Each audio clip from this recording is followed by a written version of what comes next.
Hello, everyone. We're going to go ahead and get started. Thanks so much for joining us today for CCL's Big Tent Climate Talks. This conversation is a relatively new and engaging monthly series we're hosting that spotlights diverse leaders in the climate community. At CCL, we know that solving climate change requires a variety of policies and perspectives. This is why we do this work under a big tent. That includes folks from the right, the left, and every spot in between. In our Big Tent Climate Talk episodes, we'll talk to a wide variety of climate leaders outside of Citizens Climate Lobby. My work focuses on building the coalition of businesses and industry partners in our Big Tent. Overall, our DC team keeps a pulse on what other organizations are doing and finds ways that CCL can collaborate with or work with them. It is my hope that our session today gives you a taste of how our team's conversations with other organizations go. For our episode today, CCL is pleased to be hosting a conversation with Dr. Jessica Moerman, who is the Senior Director for Science and Policy at the Evangelical Environmental Network. But before we get started, because today's program is more of a back and forth conversation than a one-way presentation, it might feel a little different than the typical talks we host, and learning from the experience of fellow climate advocates in other groups. If you bump into a moment or a reaction where someone shares something that you feel or think differently about, really lean into that, see it as an opportunity to learn about the larger climate movement and better understand a different perspective. In that vein, building support for the policy that we support, the Energy Innovation and Carbon Dividend Act, we know that it will require the biggest and broadest coalition possible, and that is the reason we want to host conversations like this one. Learning from each other and working together is how we can get the job done. So with that, I will introduce today's guest. Dr. Moerman received her PhD in Earth and Atmospheric Sciences from the Georgia Institute of Technology and has held research positions at Johns Hopkins University, University of Michigan, and the Smithsonian National Museum of Natural History, where she researched how climate has changed throughout Earth's history. Jessica previously served as an AAAS Science and Technology Policy Fellow at the U.S. Department of Energy. She is passionate about leading church communities towards positive solutions to safeguard our cities, neighborhoods, and the next generation from the effects of a warming world, and has been featured on the NBC Today Show, The Washington Post, Christianity Today, and numerous podcasts. In her spare time, Jessica volunteers at her church, which she co-founded in 2016 together with her husband, Chris, in the DuPont Circle neighborhood of Washington, D.C. And I will just add, that sounds like a lot, so I don't know how she has a whole lot of spare time. But Jessica, is there anything that you would like folks on this call to know about you that I might have missed or that you just would like to share? Oh, well, no, Kyle, I think that really covers it. I just would like to share that it is a real honor to be here with you. Thank you, Kyle, and thank you to the CCL community. Well, thank you so much. That's great. We feel very fortunate to have you as our guest for this month's Big Tent Climate Talk. We really appreciate having somebody from EEN, since both of our organizations, recognize the power of how a well-designed carbon prices can effectively reduce carbon emissions, and that we are working together from this policy at different angles, but trying to accomplish the same goals. So with that, I'm going to transition into our conversation so I can stop doing all the talking. I tend to do that. Also for the audience, don't worry, we're going to save some time at the bottom of the hour for audience Q&A, but for this first part, I'll be asking Dr. Moerman for her perspectives and experiences with some questions that we've queued up to guide the conversation. So with that, Jessica, could you tell us a little bit about how you got into the climate movement and kind of what started that for you? Sure. Well, I really trace my entry point into the climate movement back to my Christian faith, back to my hometown church, back to growing up in the foothills of the Great Smoky Mountains in East Tennessee. And growing up in that environment, I was never spoiled for opportunities to get involved, get out in nature, see God's beautiful creation. But I will say some folks are surprised when they hear that I became a climate scientist, got involved in the climate movement because of my faith.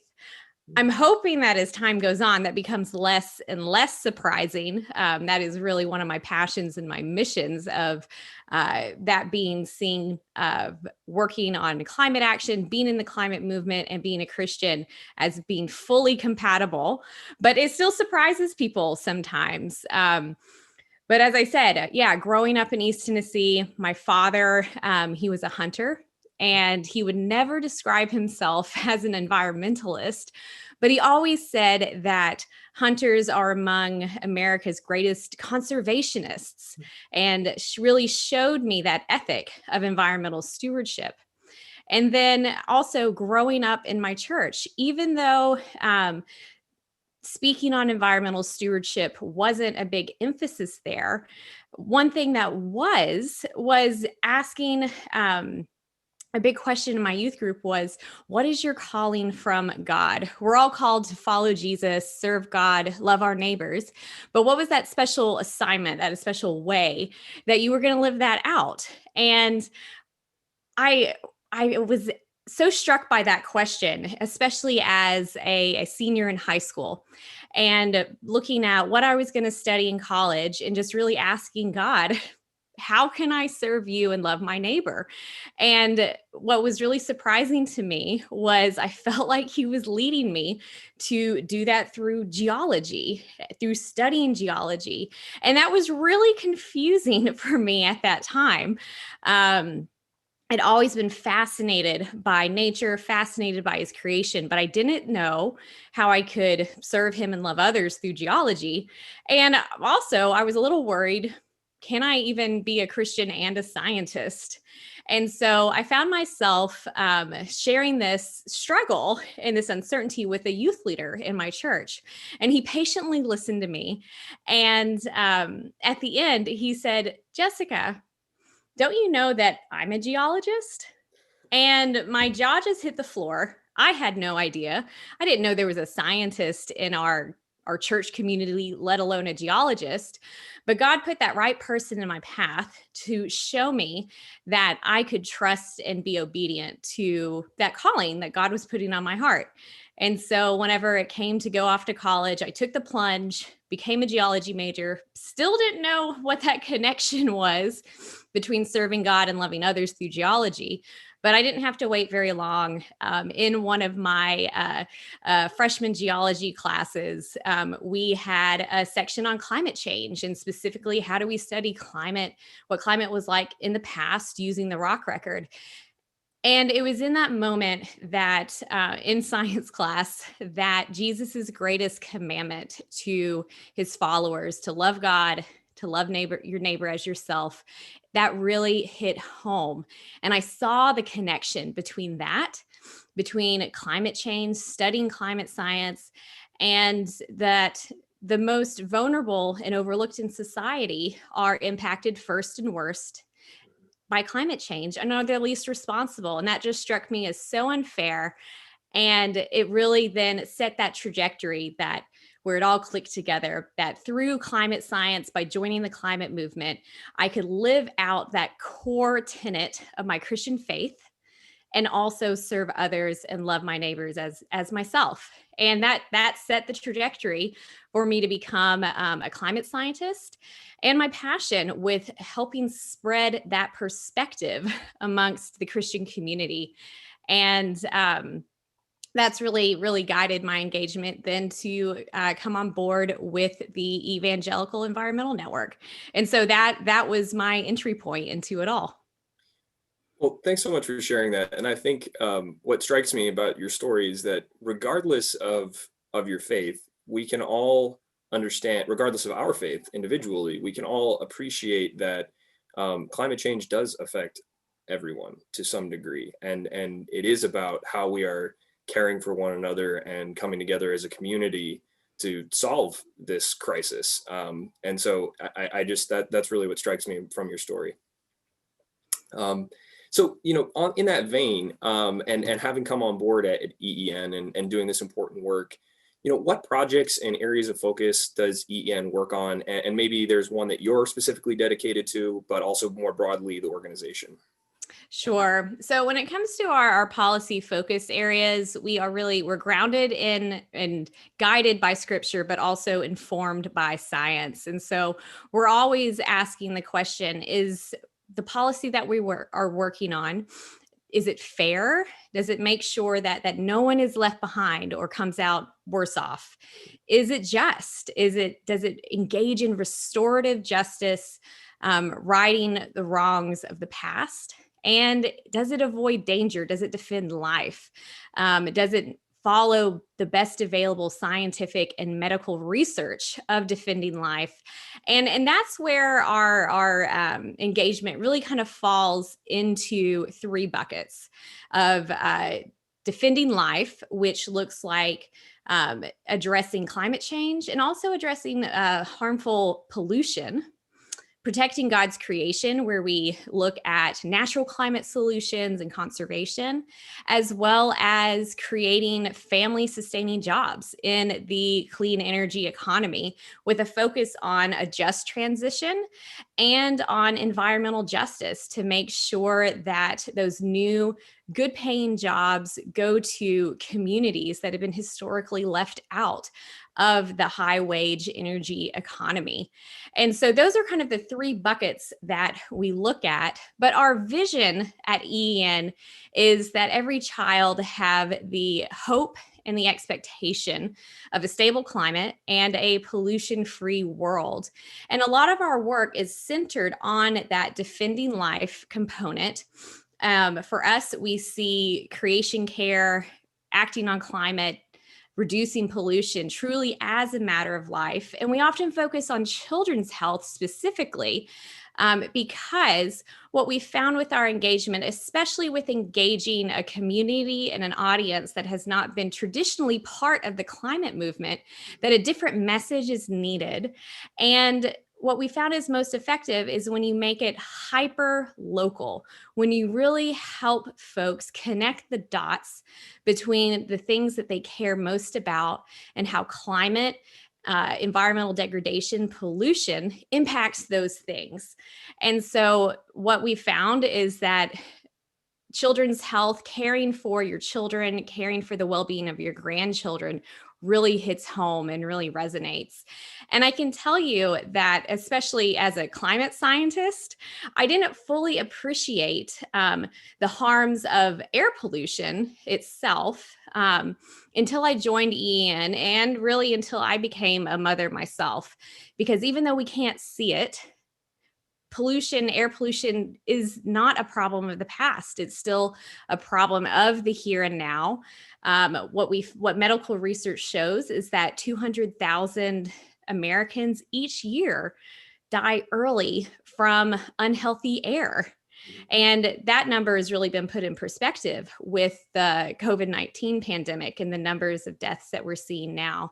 We also see there's also a clear link in medical research between the health of children and especially unborn children. Mothers exposed to air pollution while they're carrying their child, it can lead to premature birth. It can lead to developmental delays, low birth weight, problems with brain development, and even stillbirth. And this is more true where we find that Black and brown mothers and babies are most at risk. We also see medical research shows a link between asthma and severe allergies and air pollution. And so really bringing this medical research to bear, showing that air pollution is not a problem of the past, and asking folks when we go and speak at churches, who do you know who has asthma? Who do you know, what children do you know with severe allergies? And being able to point that back to air pollution and then point that back to the main source of that pollution is fossil fuel pollution. It's traffic emissions from gas powered cars. It's from coal and natural gas emissions. Then we begin to see that can be that entryway into getting them also involved in climate action. Because we find that same source of carbon pollution is the same source of those harmful air pollutants that are harming the health of children from the very beginning all the way up to adults and cutting Americans' lives short every year. And so that's what we often focus on, of where can we get those win-win-win solutions of whether that's reducing methane leaks, whether that's transitioning to cleaner sources of energy, more renewables, and also looking at let's get more EVs on the road, which cuts back on that traffic pollution that exacerbates asthma attacks. Those are some of the policy areas that we really focus on. And that's where I see, whereas it's a common phrase that climate change is a threat multiplier, when we focus on those climate solutions is actually a benefit multiplier. We're able to both address the climate crisis as well as the pollution crisis at the same time. Yeah. That's such a great point. And I think, as you're speaking in my head, I'm thinking of all the ways that, CCL's, goals and vision align with what you were just laying out. And, one of the things that you pointed out is, how the solutions have additional benefits. We talk about the health benefits as well. And I think that can't be overstated for people's lives in general, but also especially, like you pointed out, their children.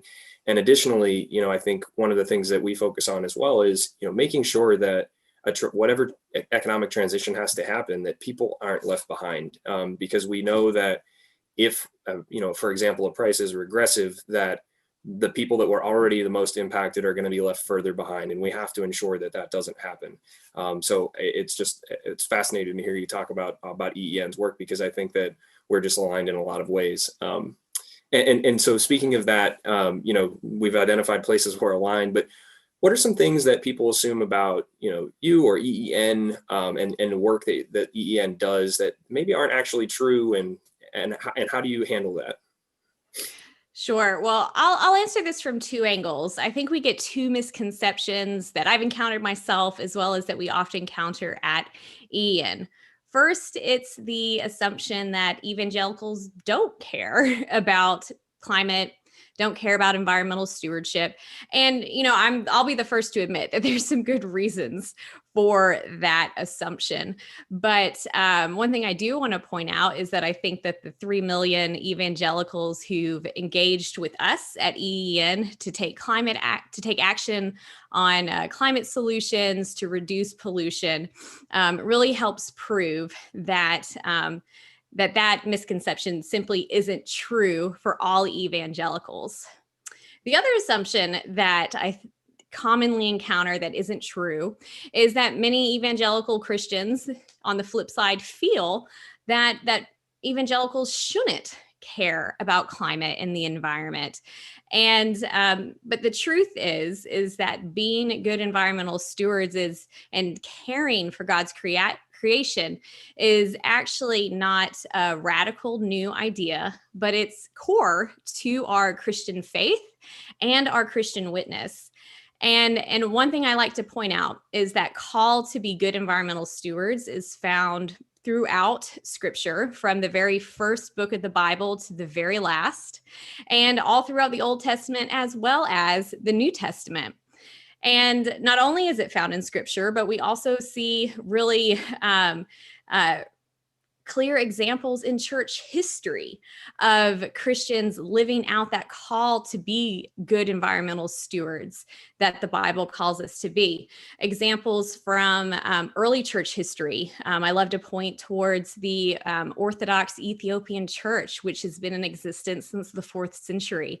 If you go and you look at their churches from a satellite view, they've been preserving and protecting the land around their church buildings for centuries. And these have now become really critical hotspots for biodiversity in a landscape where that's been lost, and now a critical areas for increasing and reclaiming, restoring those forests and biodiverse places on the land.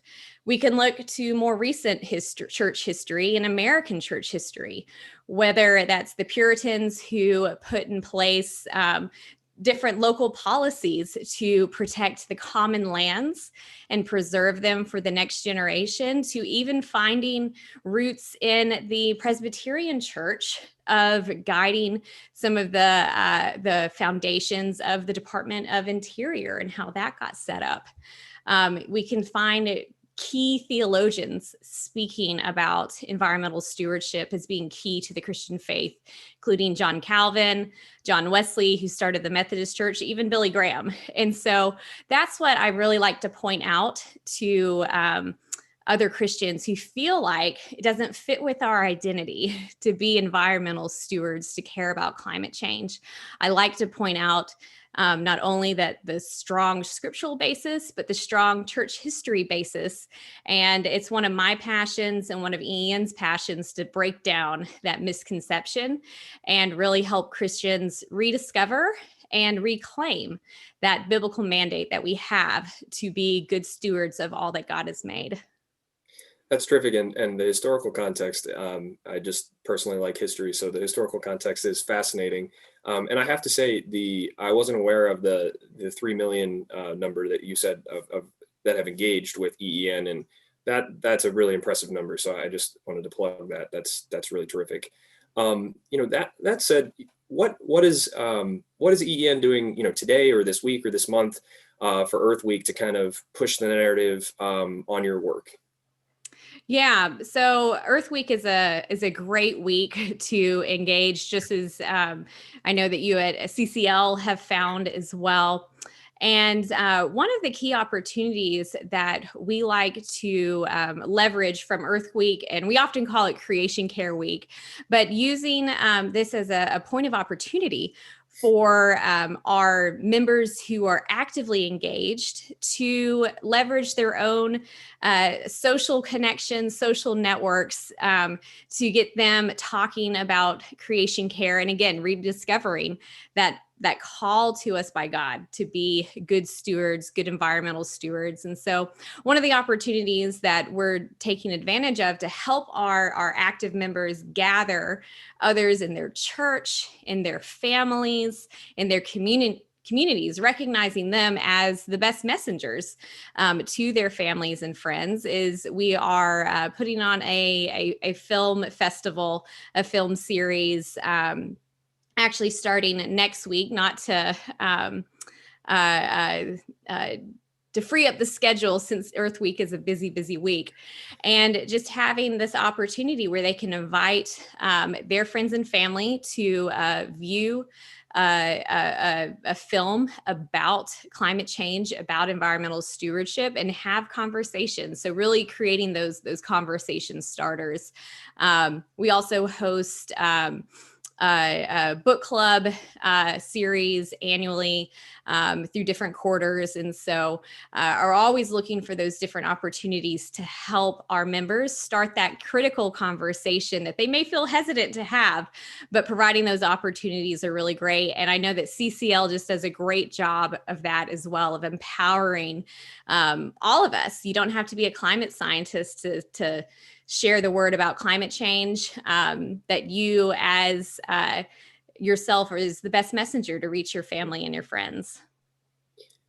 Absolutely. And you're right that first conversation is often the most difficult. Kind of opening the door to that conversation can be challenging. So it's important that our organizations provide as many tools to help our members do that as possible.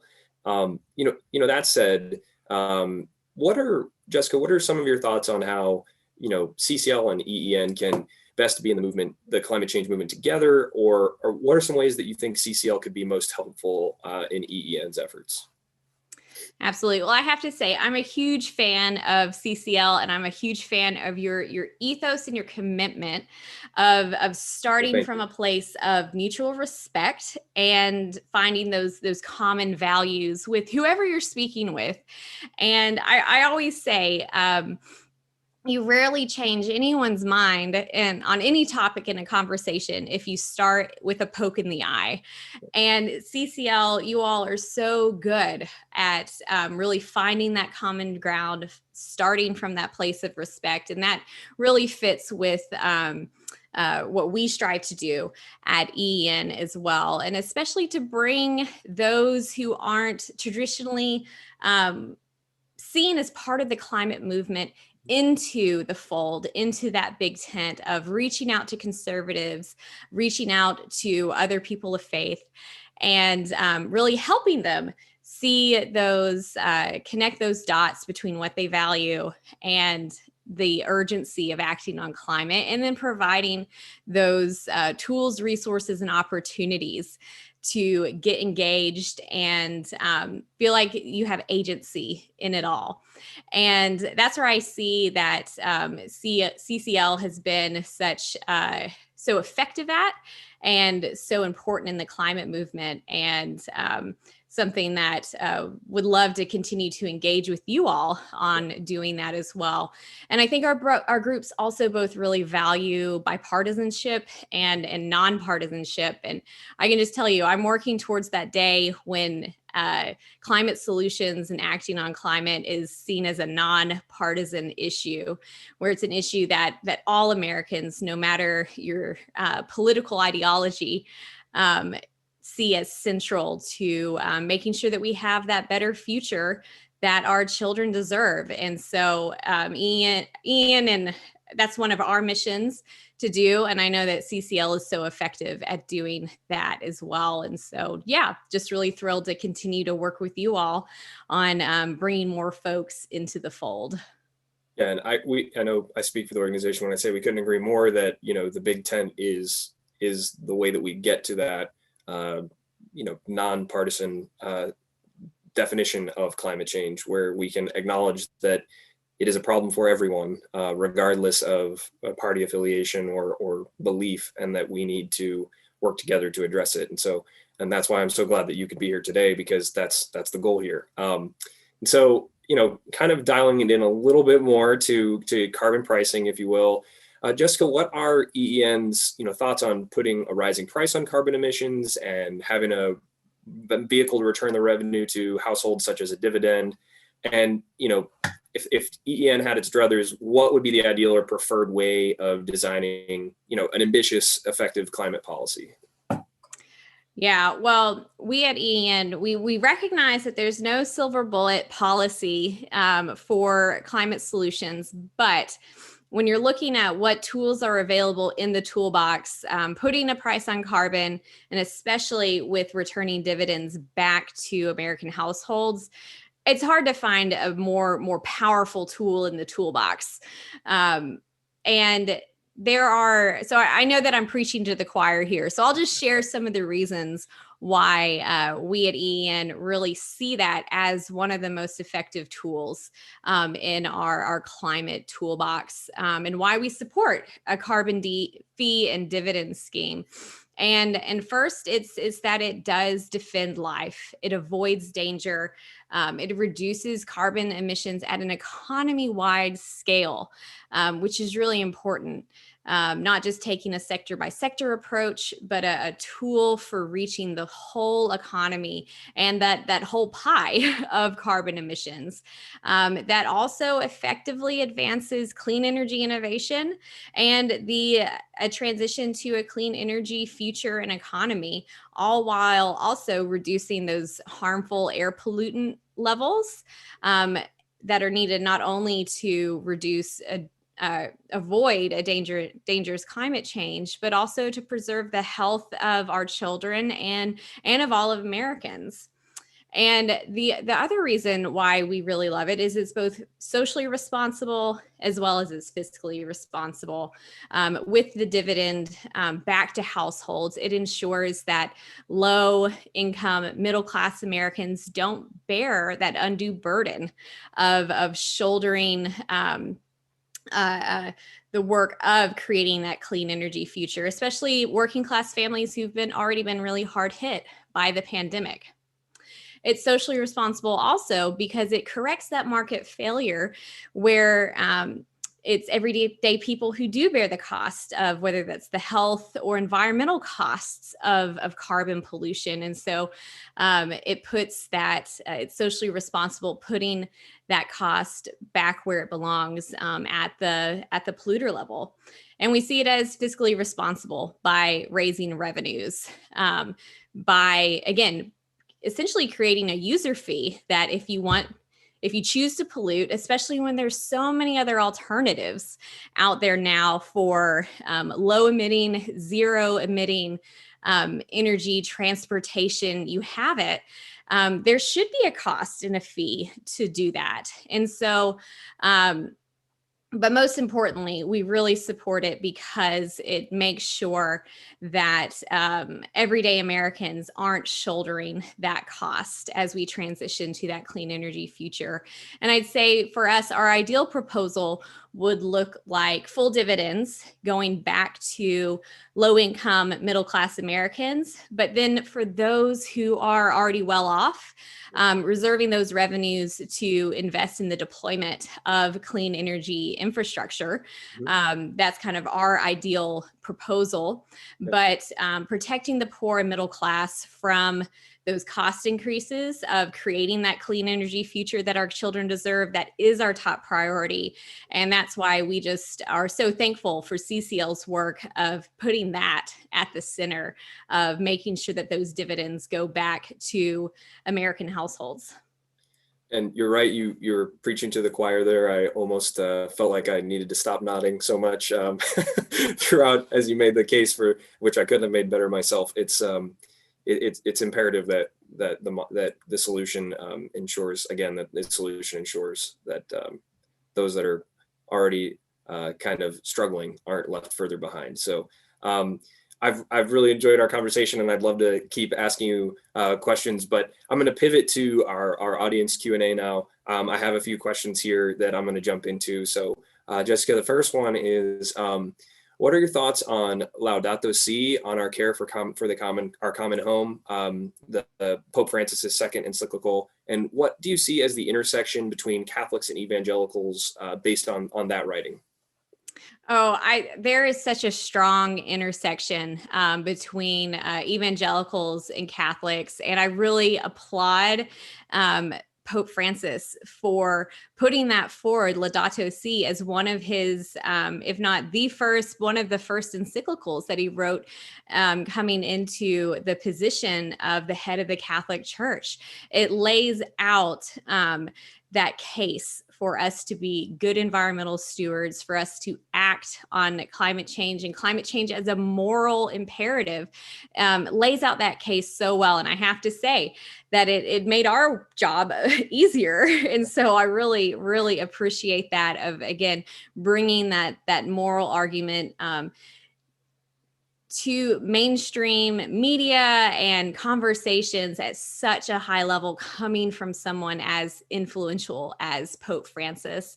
And so we often work with other Catholic environmental groups, with bishops. I was just on a dialogue last week between a bishop, a sister, our president of the National Association of Evangelicals, and myself, all having a dialogue on our call to be good stewards from both the evangelical as well as Catholic perspectives, and such a fruitful dialogue of how we can care from our common home, from our faith traditions, as well as just everyone's call just to love their neighbor.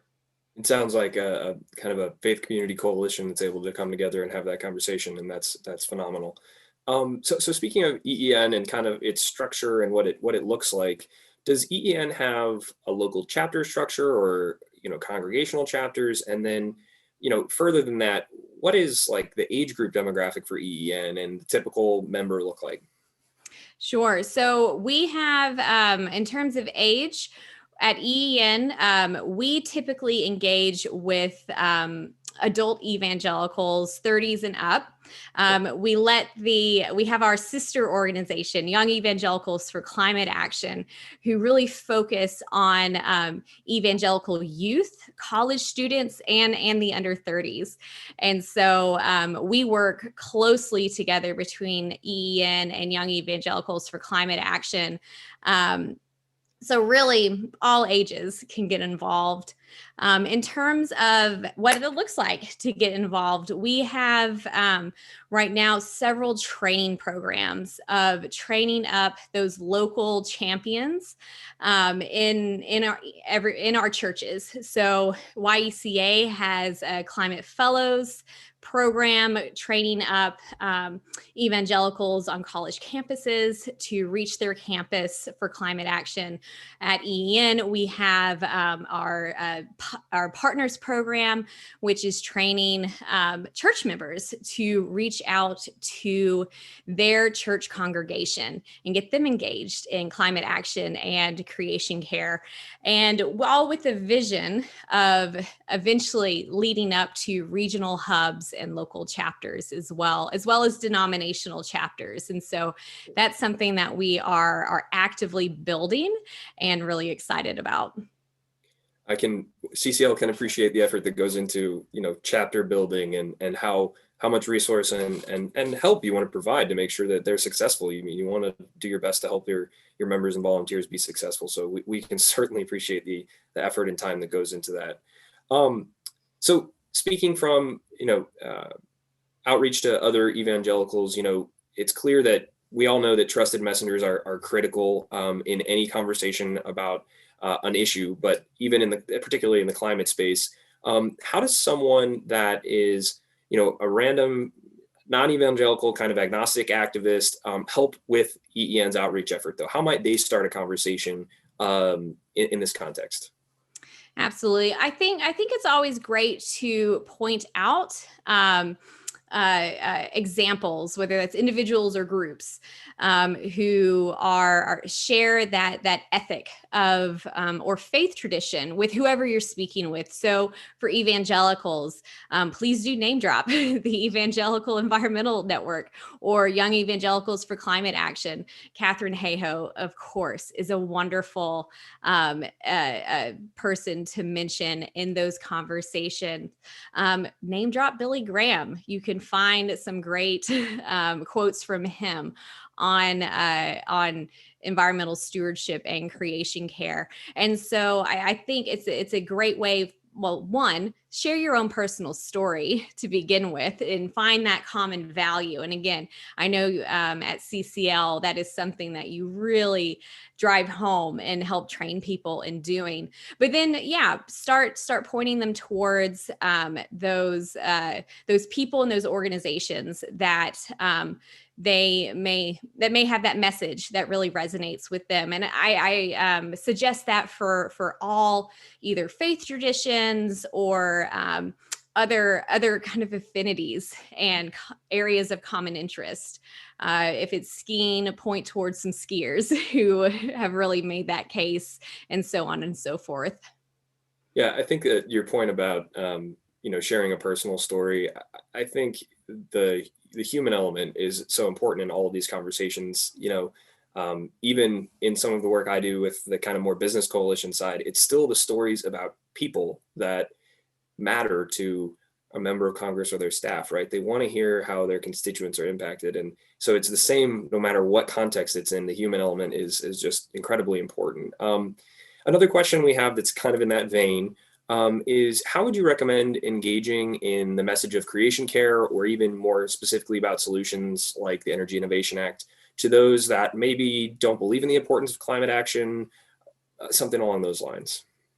Yeah. And I guess I'll say the same thing. First, start with that personal story of why you care, how, and again, if you're a Christian, how you came to seeing that connection. Some handy scriptures, which you can, I won't go into them now, but you can find at our website at creationcare.org. And again, pointing to that common history. And one thing I like to point towards is kind of looking at things at two levels. First, we've got our individual actions that we can do, sharing what you're doing individually. And I like to frame it as in Genesis chapter 2, verse 16, God calls humans to work and tend the garden. what does that look like for you? What is the garden that God has entrusted to you, and how are you tending it through your own changes that you have implemented? Whether that's buying a more fuel efficient car, switching to more energy efficient appliances, whatever it looks like, composting. Share why you do that, how it's given life to you, and maybe some other benefits of how it's also helps you save money too, which always helps. But you can share those personal actions that you're taking, and then share of how you can gather together with others to do action, whether that's through CCL and a local chapter. At EN, we have action alerts that we send out to our EN champions to get involved with contacting their congressmen and congresswomen about upcoming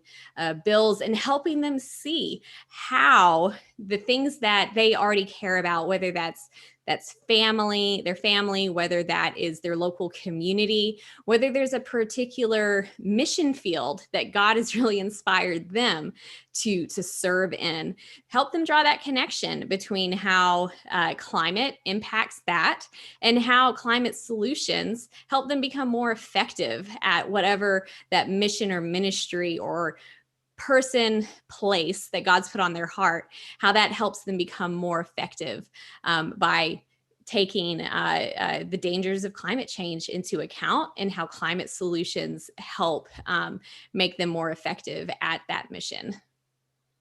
That's really helpful, and thank you for sharing that insight. I'm sure our viewers will get a lot of good thoughts from that. A little bit of a pivot, but what's at the top of your stack? What have you been reading of late, or that you're about to read, that you're really excited about and would recommend to others? Absolutely. So this will be a little bit of a delayed being able to get in your own hands, but I just received an advance copy of Katherine Hayhoe's new book, Saving Us, which has all of her tips and tricks of how she communicates with others and makes those connections between climate change and existing values. So I am just devouring that right now, feeling very lucky to have an advance copy. But it's a really incredible book, incredible read. And I think it's on pre-order right now and will come out in September of this year. So definitely sign up for a pre-order. I can go ahead and tell you that it's a really, really wonderful book, and something that I'm definitely drawing a lot of wisdom from right now. That's excellent. We actually just shared the link for the book in the chat, so people can Great. hop on there and grab it if they have the opportunity or would like to. Thanks for sharing that. I'll have to put that on my list as well. Any final reflections or words of wisdom to share? We're getting close to closing time here. Well, again, I just want to say thank you to CCL with really, and to all the work that each of you all do in your local chapters of really getting the word out. It's, again, you guys organize people so well and provide those opportunities so well. It's a real inspiration. It makes such a difference. And so it's a real honor and joy to be able to partner with CCL, with all of you. And again, if you are looking for resources of reaching out to people of faith in your community, specifically evangelicals, be sure to check us out at creationcare.org. Well, thank you so much, Jessica. On behalf of CCL, I cannot thank you enough for joining us today. This was an excellent conversation, and we are so happy to have EN as a partner, and working together to try to accomplish this big challenge that's ahead of us. But can't thank you enough for your time. We've reached the 45-minute mark amidst our great conversation, so we're going to have to wrap up for today. To our audience, a happy Earth Day to everyone. In the chat, you'll see a brief reminder of where you can find today's recording to share with those who couldn't join us live, as well as our education director, Brett Cease's email. If you have any questions, comments, feedback, you'll also see the websites for both Citizens Climate Lobby and EEN if you'd like to get more involved and active. and additionally, the registration link for sign up for future months of the talks. We will be back next month, the same time and place, fourth Thursday of the month at 3 p.m. Eastern, and stay tuned for who will be joining us. And thanks again, Jessica. Ian's doing such important work, and we're so thankful for having you today. Couldn't thank you more. And stay safe, everybody. Be well.